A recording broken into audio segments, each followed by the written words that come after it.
Madam personal రైట్స్‌ని ఉల్లంఘించి అంటే ఒక పర్సన్ ఆల్రెడీ ఇవి చేయొద్దు అని చెప్పిన తర్వాత కూడా అవి మళ్ళీ మళ్ళీ చేస్తే అది వాళ్ళు కోర్ట్‌ని అప్రోచ్ అవ్వాలా? లేకపోతే పోలీస్‌ని అప్రోచ్ అవ్వాలా?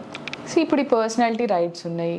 ఒక వ్యక్తిది ఏదైనా బ్యాడ్ సెన్స్ గాని డిఫేమ్ చేసేటట్టు గాని అశ్లీలమైన వీడియో ఏదైనా ఏఐ ద్వారా క్రియేట్ చేసి వాడారు అనుకొని ఒక వెబ్సైట్లో పెట్టారు అనుకుందాము. డెఫినెట్గా ఆయన ఫస్ట్ చేయాల్సింది ఏంటి?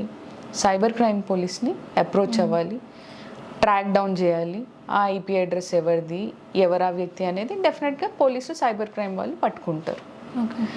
అండ్ నాది ఇట్లా వాడకుండా నా ఇమేజ్ని నేను ప్రొటెక్ట్ చేసుకోవాలి, పర్సనాలిటీ రైట్ ప్రొటెక్షన్ కింద నేను వెళ్ళాలి అనుకున్నప్పుడు డెఫినెట్గా కోర్ట్ని అప్రోచ్ అయ్యి ఆయన నా పర్సనాలిటీ రైట్స్ నేను ప్రొటెక్ట్ చేయాలనుకుంటున్నాను, ఇలా మిస్యూజ్ అవుతుంది అని కోర్ట్కి డెఫినెట్గా చెప్పినప్పుడు డెఫినెట్గా కోర్ట్ పరిగణనలోకి తీసుకొని వాళ్ళకి ఫేవరబుల్గా ఏదైతే డిగ్రీ ఇస్తుందో అది పాస్ చేస్తుంది.